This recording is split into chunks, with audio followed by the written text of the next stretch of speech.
السلام علیکم ورحمۃ اللہ وبرکاتہ۔ بسم اللہ الرحمن الرحیم۔ محترم دوستو، جب انسان مقصد زندگی کو بھلا دیتا ہے اور اپنی نفسانی خواہشات کے پیچھے پڑ جاتا ہے، گناہوں میں مبتلا ہو جاتا ہے اور آخرت کے فکر کا کوئی پرواہ ہی نہیں رہتا اسے، تو پھر اللہ تعالیٰ رحمان و رحیم ہے، وہ بندے کے اوپر ترس کھاتا ہے۔ ترس کھاتے ہوئے اس کو مصیبت پریشانی میں مبتلا کر دیتا ہے تاکہ یہ اپنے مقصد زندگی کو سمجھے اور آخرت کی تیاری میں لگ جائے، مرنے سے پہلے یہ آخرت کو سنوارنے کی کوشش کرے۔ اللہ تعالیٰ نے فرمایا ظہر الفساد فی البر والبحر بما کسبت ایدی الناس، کہ اللہ تعالیٰ زمین میں اور سمندر میں فسادات، ہلاکتیں، مصیبتیں، پریشانیاں نازل اس لیے کرتا ہے کہ لوگ گناہوں کو کثرت سے کرنے کی وجہ سے، لوگ ظلم و ستم کرنے کی وجہ سے، لوگوں کے کرتوتوں کی وجہ سے اللہ تعالیٰ خشکی میں اور تری میں فسادات ظاہر کرتا ہے، نازل کرتا ہے۔ لیذیقہم بعض الذی عملوا، تاکہ لوگوں کے جو بد اعمال ہے، ان بد اعمال کا کچھ کا مزہ دنیا ہی میں چکھا دیا جائے، لعلہم یرجعون، پھر وہ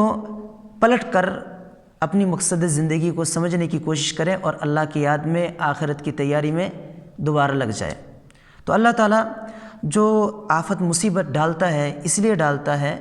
کہ یہ بندہ جو بے فکر ہو گیا تھا آخرت سے اور دنیا ہی کے پیچھے لگ گیا تھا، تاکہ اس کو دوبارہ پھر اللہ تعالیٰ اپنے طرف لوٹا سکے اور آخرت کی تیاری میں لگا سکیں، اس لیے آفت اور مصیبت نازل کرتا ہے۔ دوسرے مقام پر اللہ نے فرمایا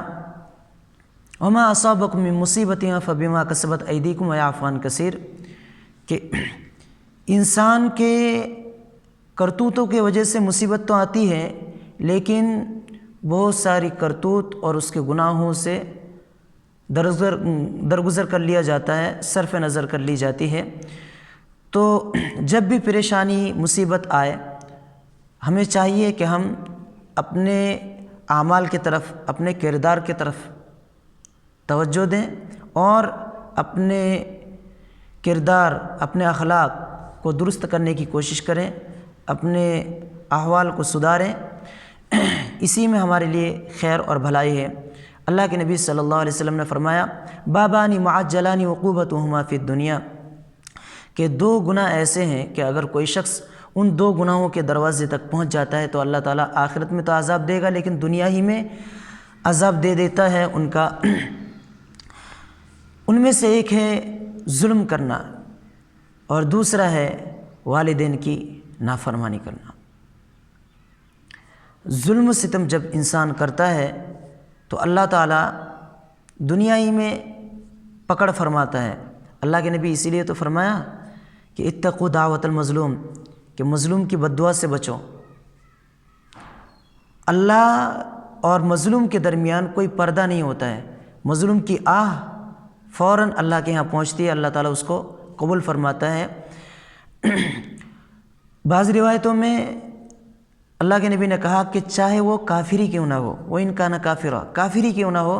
تب بھی اس کی بد دعا سے بچو، یعنی کافر کے اوپر بھی ظلم مت ڈھاؤ، اس کی بد دعا بھی قبول ہوتی ہے۔ تو ہمیں ان حدیثوں اور آیتوں سے معلوم ہوا کہ جب بھی پریشانی مصیبت آئے تو ہم فوراً اللہ تعالیٰ کی طرف لو لگائیں،